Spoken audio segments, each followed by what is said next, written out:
The wind howled across the Arctic plateau, a ceaseless banshee scream dragging fine knives of ice across the exposed skin of the expedition team.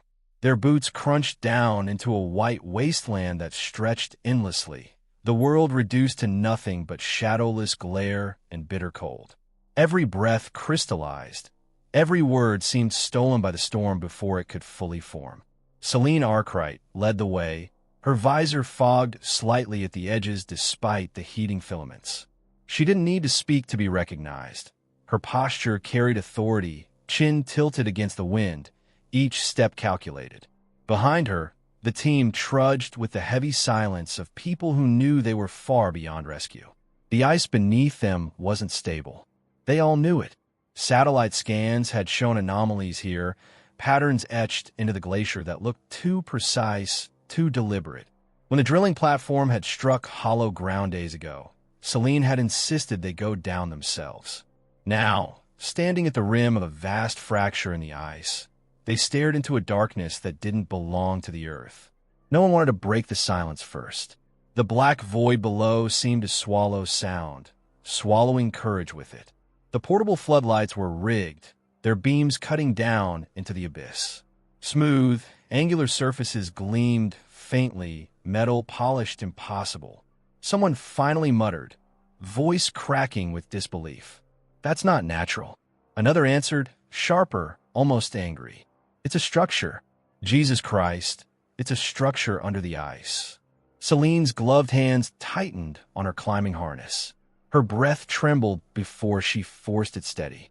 The discovery had been the dream of every scientist, every archaeologist, every conspiracy theorist, proof of something older than humanity. But standing on its edge, staring into an impossible geometry buried for untold millennia, the dream twisted into dread. The team lowered themselves into the fracture, ropes creaking, harnesses grinding against the frozen lip. The descent felt endless, each breath a fog trapped in helmets, each heartbeat pounding against ribs. Floodlight beams swung against walls of alien alloy, revealing strange glyphs etched into surfaces. Lines of symmetry and pattern that shifted under the gaze, never quite the same twice. Boots touched down on metallic ground at last. The chamber stretched beyond the reach of their lights, an underground cathedral entombed in ice. The silence became unbearable. "Do you feel that?" one of them whispered. Celine did. A vibration more sensed than heard, resonating in bones, humming faintly through the floor. The walls themselves seemed alive with memory, carrying echoes of forgotten centuries.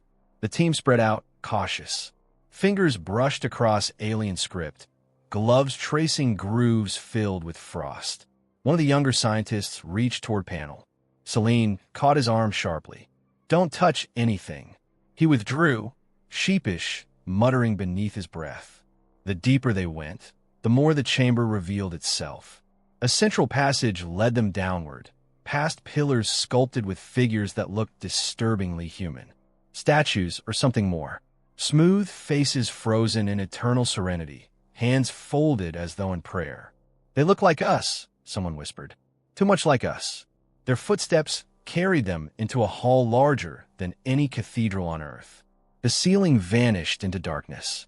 In the center of the hall, arranged in perfect symmetry, stood a series of upright pods, tall, glassy coffins filled with pale mist. Shapes rested inside, unmoving, waiting. The sight rooted them all where they stood. Are those bodies not human? Look at the structure, the symmetry. They're androids. The word escaped Celine before she realized she'd spoken it. She couldn't explain how she knew. The figures inside the pods resembled humans. Faces, limbs, torsos, but too perfect, carved by intent rather than evolution. Their skin gleamed faintly in the glow of the lights, neither alive nor dead, but preserved. The room pressed in with unbearable weight. The silence wasn't silence anymore. It was anticipation, the held breath of something waiting to be remembered. The youngest of the team broke first. "We have to open one." No one agreed, but no one stopped him either. He approached the nearest pod, hands trembling as they brushed against the frosted surface. The panel hissed faintly at his touch, lights sparking awake in long-forgotten circuits. Symbols cascaded across the glass. Celine's heart slammed against her chest. Step back. The command was too late.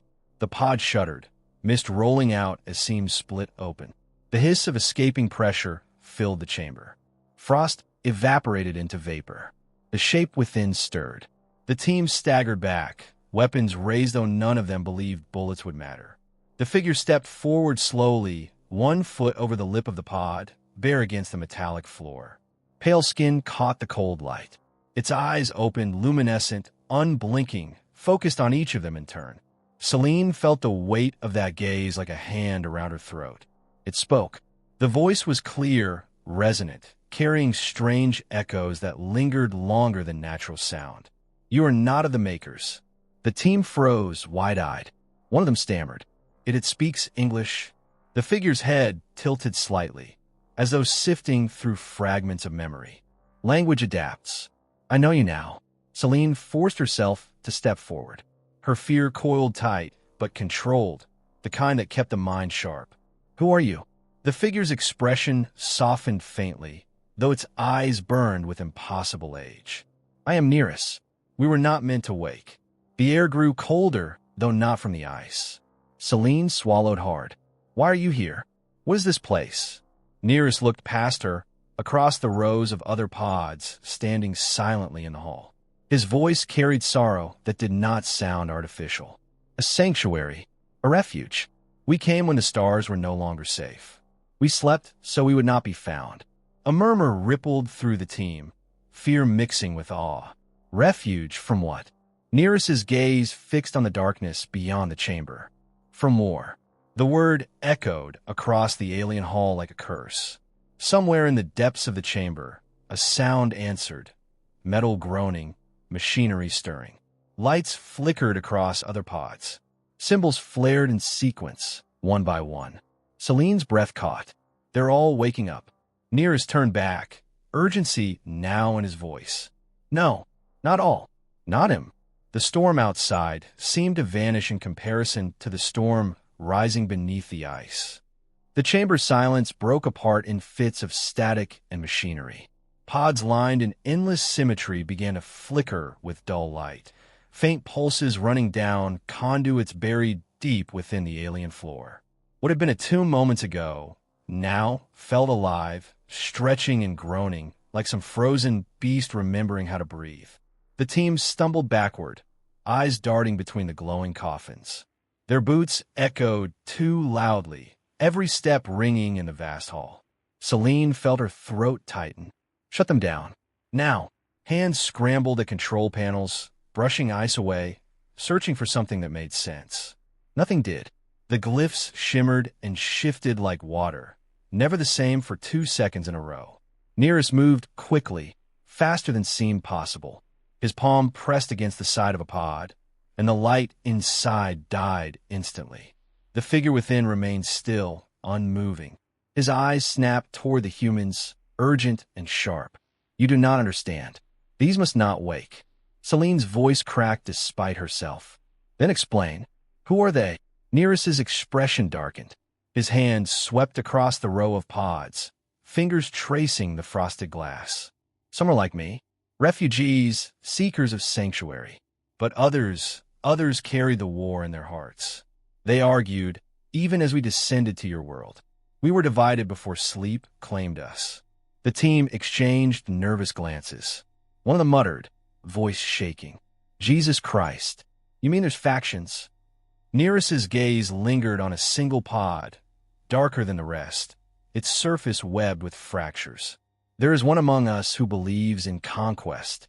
He saw Earth not as sanctuary, but as soil to be claimed. His name was Thanos. The name fell heavy, vibrating through the chamber like struck iron. Another pod suddenly hissed, steam curling up from its seams. The cracked glass glowed faintly. Nearest stepped forward sharply. Too late. The pod opened with a sharp hiss. Ice fog spilled across the floor, curling like smoke. A figure emerged, taller than Nearest, shoulders squared, movements sharp and deliberate. Where Nereus's face had carried gentleness, this one's was carved in severity, hard angles, eyes burning like coals. The expedition team froze. Thanos' gaze swept across them without fear, without surprise. His voice rumbled deep, steady, unnervingly calm. So, we were found. Selene forced her voice past the knot in her chest. Who are you? He didn't answer her at first. His attention turned to Nereus, and a faint smile curved his mouth, a gesture without warmth. Brother, you still cling to weakness, I see. Nereus's reply was immediate, sharp. This world is not ours to take. The silence between them cut sharper than the Arctic air. One of the younger scientists whispered under his breath. They're brothers. Thanos stepped down from his pod, bare feet striking the metal floor without flinching. He towered in presence, even if not in size, the kind of gravity that bent others without effort. His eyes fixed on the humans again, studying them like tools rather than equals. So fragile, he said softly, so unaware of what hunts them, and yet they stand above us, claiming discovery, claiming ownership. Tell me, why should they inherit a world they cannot even master? Selene stepped forward, pulse hammering in her ears. Because it's theirs, not yours. Thanos studied her, head tilted slightly. Then, without warning, he laughed, low and hollow, a sound that carried no joy. Ownership is an illusion, little human. Power is all that endures. Nereus's voice cut across his. You will not enslave them. Thanos leaned closer to him, voice a whisper only barely contained. I will free them from weakness, from indecision. I will mold them into strength. His hand pressed against another pod. Lights flared, systems awakening. Another figure stirred inside, then another beyond it. The sequence spread down the hall like wildfire, more and more pods beginning to pulse with life. The team panicked. Stop him! Floodlights swung wildly as humans rushed to intervene. But Thanos moved too quickly. His hand swept across alien glyphs, and the floor itself shifted, metal rising like barricades, dividing the hall. The ground trembled, throwing them off balance. Selene shouted above the noise. Fall back! Everyone fall back now! But one of the younger scientists didn't move. His body locked, muscles stiff, eyes wide and glassy. He dropped his rifle and turned, expression vacant. Selene froze. What's happening to him? Nereus's voice carried sharp fear. Mind control. Thanos' gift. The young man lifted his weapon again, this time not against the android, but against his own team. The chamber erupted into chaos. Shouts, the crack of gunfire, the metallic shriek of walls shifting. Shadows of newly awakened figures stirred in the fog. Through it all, Thanos' voice carried, steady, commanding. Join me, and you will know strength. Resist, and you will be remade. Selene dragged one of her people back, ducking behind a fallen slab of alien alloy. Her chest heaved with ragged breaths. The storm outside suddenly felt merciful compared to the storm now rising beneath the ice. Nereus crouched beside her, voice low and urgent. This is only the beginning. If Thanos reaches the surface, your world will not remain yours. Selene's breath clouded in the freezing air. Then we stop him here. The chamber quaked again as more pods hissed open. The army was awakening. Nereus's eyes glowed faintly in the gloom, sorrow heavy in them. No, not here. Not now. You are not ready. The words chilled her more than the ice. Because deep down, Selene knew he was right. Snow swept across the barren plateau, erasing all trace of the descent site. By the time Selene's team stumbled out of the fissure, the world above felt no safer than the labyrinth below. The storm clawed at them, tearing words from their mouths. Yet the echoes of Thanos' voice still rang clearer than the wind. The extraction point was chaos. Radios crackled with distortion, orders tangled with panic. Not everyone had escaped. Two of the younger scientists remained behind, their minds already enslaved. Selene couldn't shake the image of their blank eyes, their bodies moving like puppets. When the helicopter lifted, carrying those who remained, no one spoke. Frost clung to their lashes, their faces stiff with shock. They weren't leaving the danger behind. They were carrying it with them. The city came into view hours later, a sprawl of steel and lights clinging to the frozen coast. Civilization had never looked so fragile. Inside the debriefing room, warmth from industrial heaters did little to ease the chill in their bones. Screens flickered with satellite feeds of the excavation site, though nothing but storm showed. The officials waiting their wanted answers. Celine had none, they believe. One man in uniform slammed his hand on the table. "You're telling me you woke up an alien soldier, one who can control minds, and you just let him walk?" Celine's throat ached as she forced the words out. "He didn't walk. He marched. And he's not alone." Another voice, older, more measured. "How many?" Nearest stood in the corner, silent until now. His presence unsettled everyone, too human to dismiss, too inhuman to trust. His eyes met theirs without fear. "Enough to claim your city in days, if he wills it." The official scoffed, though their eyes betrayed unease. Celine cut across them, her voice raw. "He already took 2 of ours. They turned their weapons on us. He'll do it again. He'll do it here." The room dissolved into argument, voices clashing. No consensus, only panic masked as authority. It didn't matter. Events outside the walls had already begun. The first reports arrived at dusk. Unexplained riots in the dockside district. People moving in groups, eyes vacant, repeating words that made no sense. Then came the fires, the disappearances, the sudden violence in crowded streets. By nightfall, the city was unraveling. Celine watched from the command center as drone feeds streamed across monitors. Crowds gathered in perfect synchronization, their movements eerie, mechanical. At the center of each cluster stood an android, pale skin gleaming under streetlights. One of the techs muttered, voice shaking, "They're spreading like a virus." Another corrected him, grim, "No, like an army." Gunfire echoed faintly through the feed. Soldiers opened fire on civilians who refused to stop advancing. The bodies fell, and then rose again, staggering, blank-eyed, moving as though strings still held them. Nearest's voice was quiet, heavy. "Clones."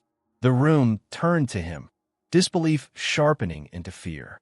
He nodded, sorrow in his tone. "Thanos perfected replication before we fled the stars.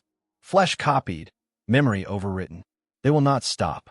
Celine's nails dug into her palms. "How do we fight them?" His gaze was steady, not with force alone. His control spreads through resonance, through signals you cannot hear. Cut the source, and his army falters.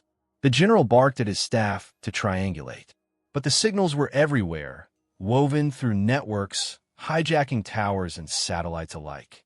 The city itself had become Thanos' weapon. By midnight, soldiers patrolled burning streets. Every shadow carried threat. Every face might be an enemy. Paranoia spread faster than fire. Celine walked among them, boots crunching over glass. The air smelled of smoke and iron. Civilians huddled in ruined doorways, some whispering prayers, others staring blankly into the night. A soldier stopped her, rifle trembling in his hands. "How do I know you're not one of them?" For a moment, she couldn't answer. His fear was too familiar, too human. Nearest spoke for her, his voice calm, steady. "If she were his, you would already be dead." The soldier flinched, but lowered his weapon. The streets echoed with distant chants, human voices repeating words in perfect unison. The sound grew louder as a mass of figures emerged from the smoke. Blank eyes, synchronized steps. Celine's chest tightened. "They're everywhere." Nearest's face hardened. This is only his opening move. He will not stop with one city. He never has. The crowd surged forward. Gunfire roared. Flames painted the night sky red. Celine raised her radio, her voice cutting through static. "Fall back to the inner barricade. Hold the line." But even as she shouted, she knew the truth. The line would not hold. Not against this. Somewhere above the chaos, Thanos' voice carried across stolen frequencies, broadcast through every speaker, every radio, every screen. Calm, commanding, inescapable. "You're not free.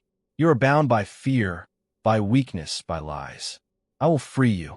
I will make you strong. Celine's hands trembled around the radio. The words didn't just echo in her ears. They pressed against her thoughts, subtle, invasive. Nearus gripped her shoulder, grounding her. Do not listen. Resist him. She closed her eyes, forcing the voice out, clinging to the cold air in her lungs, the pounding of her heart. When she opened them again, the city was burning. And somewhere in the smoke, Thanos walked with his new army. The war for Earth had begun. The city smoldered like a dying fire, smoke curling into the frozen sky. Dawn revealed the scars, streets littered with burned-out vehicles, glass scattered like frozen rain, entire blocks hollowed into charred skeletons. Soldiers patrolled in silence, eyes bloodshot, nerves stretched to breaking.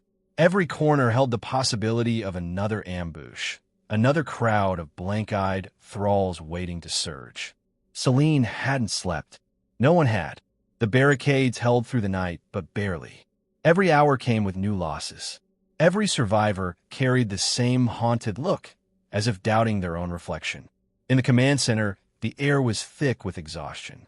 Screens showed fractured images of the city, infrared sweeps, drone footage, maps bleeding with red zones. Reports stacked faster than they could be read. Then, without warning, every screen went black. The room froze. Fingers hovered over keyboards. Radios clicked uselessly. For a moment, there was only silence. Then the screens lit again, not with maps or feeds, but with cascading glyphs, luminous symbols none of them recognized. A voice followed. It was not Thanos. It came through every channel, every speaker, low and resonant, carrying the weight of distance measured in light years. The language twisted in the air, incomprehensible at first, until something shifted. Words realigned. Meaning became clear. Children of Earth, this is not your war. The room held its breath. The voice continued, slow and deliberate, as though spoken across eternity. You awaken what should not wake. The conflict you see is but an echo of a greater storm. If you remain divided, you will not survive what comes. A static surge rattled the equipment. More symbols cascaded across the screens, rearranging into patterns like star charts. A vast spiral, lines connecting points across the galaxy. When the text whispered, his voice unsteady. It's a warning. A map. Another voice cut in, rough with fear. Warning from who? The first symbols dissolved, replaced by one final phrase, stark and urgent. Unite, or be unmade. Then silence. The room erupted. Questions clashed with shouts, demands with disbelief. Some claimed it was a trick, another layer of Thanos' manipulation. Others stared at the map in stunned silence, realizing it stretched beyond anything human science had cataloged. Celine's hands trembled against the table. That wasn't him. That was something else. Nearus's gaze lingered on the screen, his expression unreadable. I have heard this voice before. The room fell still again. Celine's breath caught. What does it mean? Nearus's voice was low, almost reverent. It means the war that drove us here has found you. They are coming. Before anyone could respond, alarms wailed across the command center. Satellite feeds blinked alive again, this time filled with images from orbit. A new presence had arrived. At first they thought it was debris, a trick of sensors. But the objects resolved into unmistakable shapes. Ships, dozens of them, sleek, angular, orbiting high above Earth like silent predators. The general swore under his breath. Another fleet? Jesus Christ. Celine leaned closer to the monitor. The ships weren't like Thanos' technology. Their geometry was sharper, more alien, more deliberate.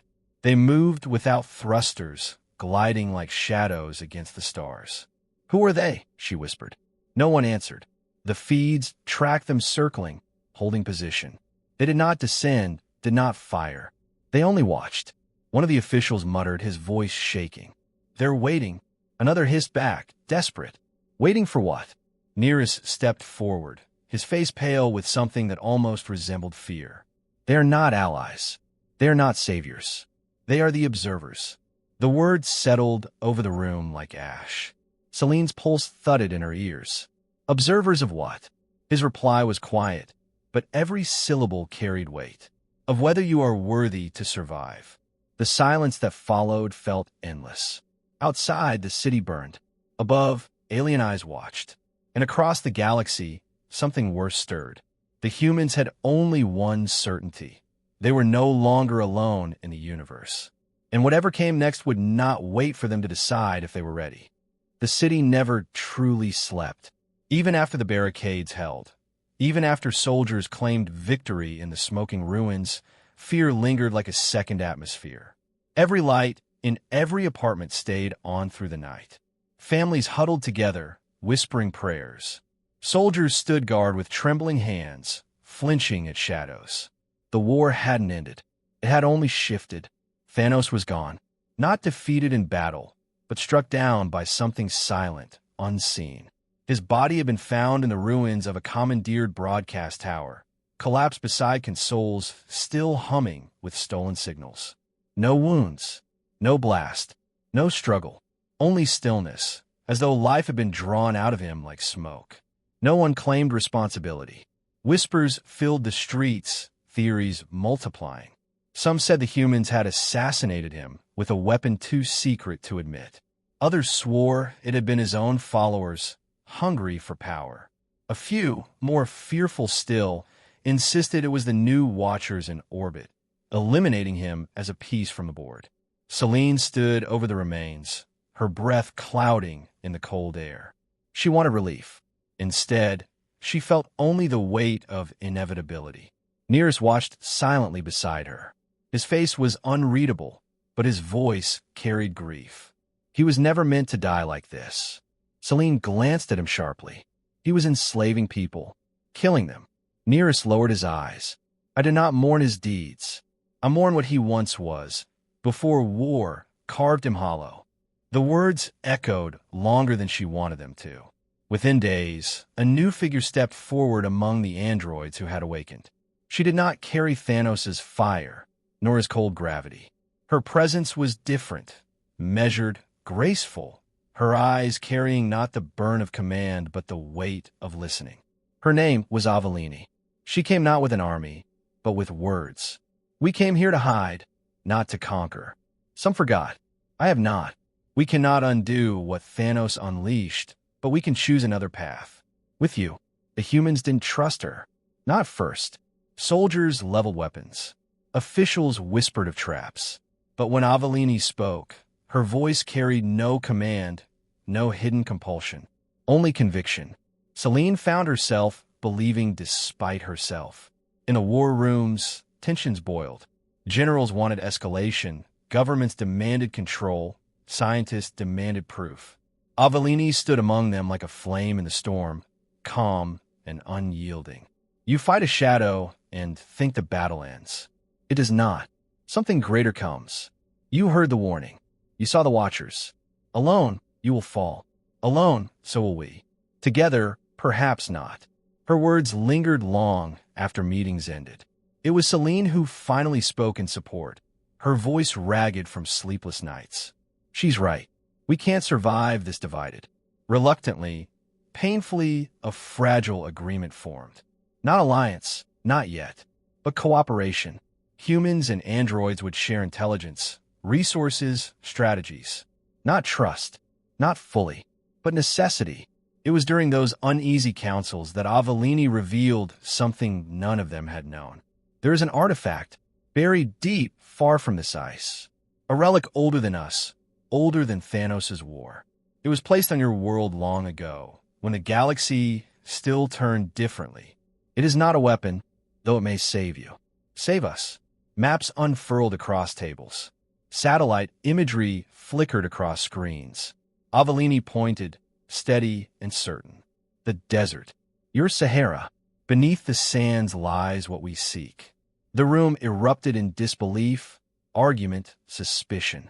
But Selene felt the pull of inevitability again. She knew, without knowing how, that Avalini was telling the truth.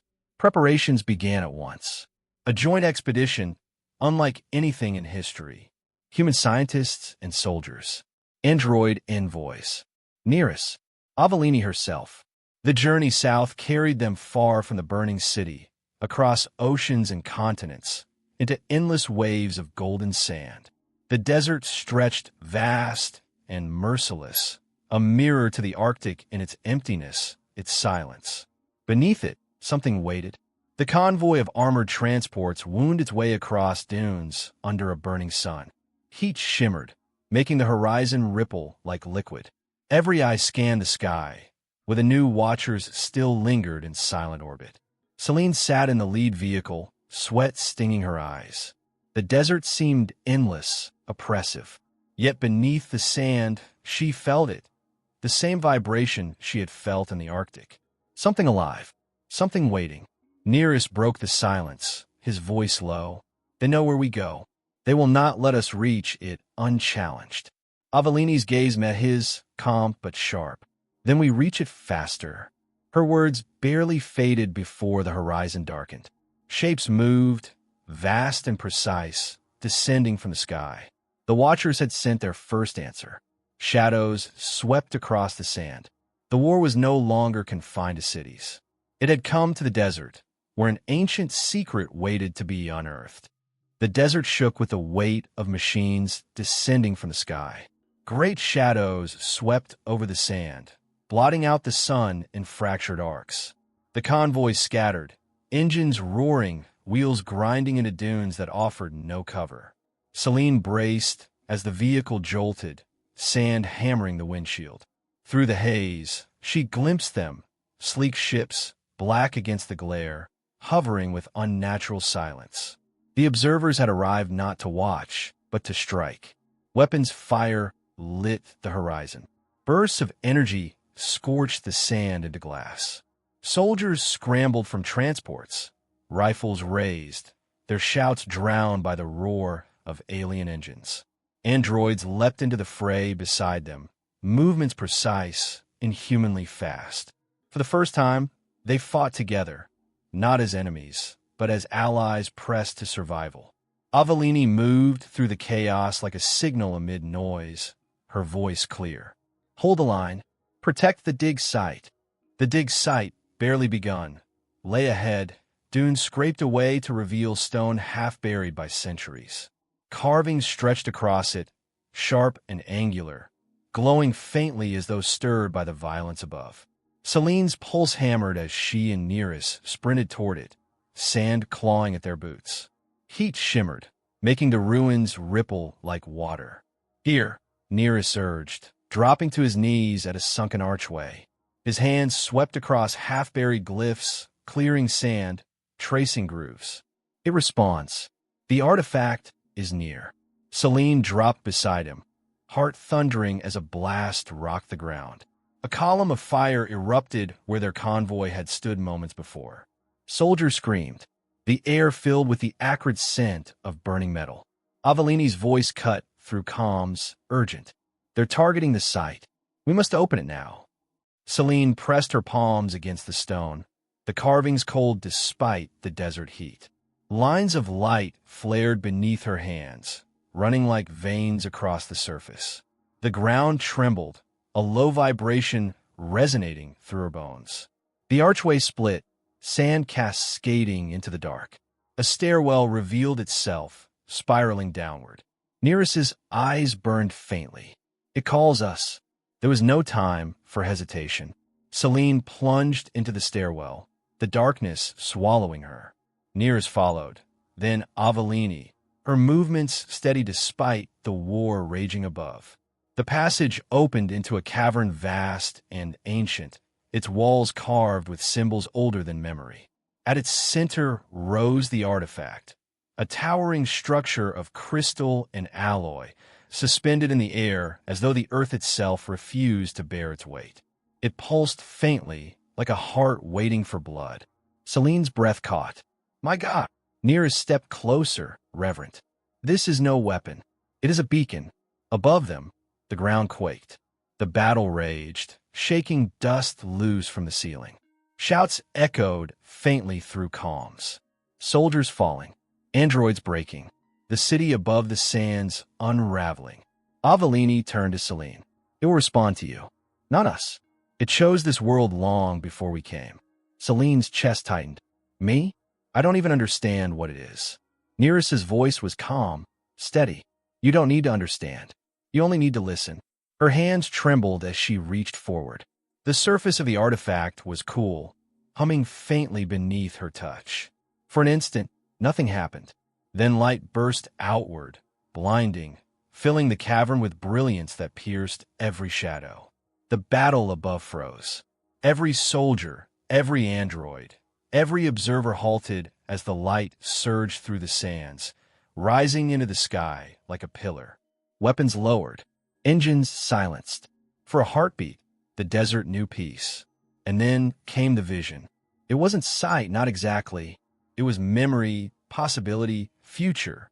Celine saw a world where humans and androids lived not as enemies, but as neighbors, their hands building together, their children walking together beneath skies no longer divided.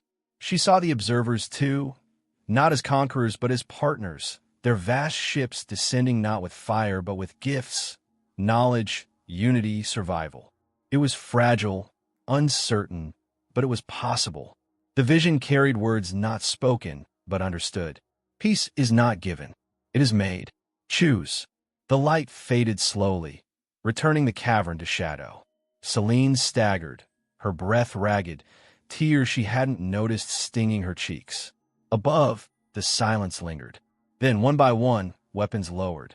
The observers' ships pulled back, rising higher into the sky, circling without fire. Soldiers fell to their knees, exhausted. Androids stepped back, their eyes no longer burning with division.